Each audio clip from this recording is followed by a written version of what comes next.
La route pour accéder à la Chartreuse pendant très longtemps ne se pratiquait qu'à dos de mulet.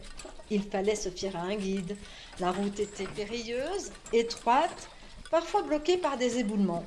C'est pour cela que voyager en Chartreuse n'a jamais été anodin. Le chemin le plus ancien est celui emprunté par Saint-Bruno en 1084 et passant par la porte du Sapet.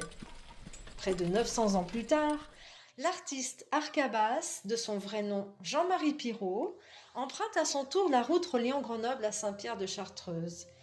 Marqué par sa découverte de l'art sacré moderne, il se met en tête de sillonner les routes du Dauphiné et de la Savoie en quête du lieu adéquat pour peindre. Il ne le sait pas encore, mais cette route va lui permettre d'accomplir son rêve, créer une œuvre monumentale dans une église. À l'occasion d'une visite à Saint-Hugues en Chartreuse, il est présenté au curé Raymond Truffaut et au maire Auguste Villard, qui, enthousiaste à l'idée qu'un peintre puisse redécorer l'église du hameau, s'accorde pour lui laisser carte blanche. Et c'est ainsi que pendant une quarantaine d'années, Arcabas réalise une œuvre en 3 temps qui comporte au total 111 créations.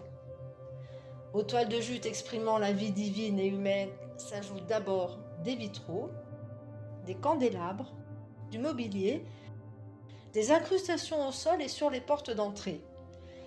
Puis au-dessus de ce premier bandeau sont installés 31 tableaux du couronnement, partie abstraite exultant le cercle chromatique. Un troisième bandeau à hauteur des yeux complète l'ensemble, c'est la prédelle et ses 53 toiles évoquant les textes sacrés. Dans le premier mouvement, Arcabas avait peint également 2 fresques, dont l'une raconte la rencontre de saint Bruno et de saint Hugues. Hugues, évêque de Grenoble, transporté en songe dans les montagnes de Chartreuse, voit 7 étoiles particulièrement scintillantes, lui indiquant le chemin vers un temple en train de se construire. C'est là qu'il conduira dès le lendemain saint Bruno et ses 6 compagnons en quête d'un désert où fonder un monastère. On remarque à droite de la fresque une croix et 7 étoiles gravées sur un globe. Voilà le symbole des Chartreux, représentant également les 7 premiers moines fondateurs.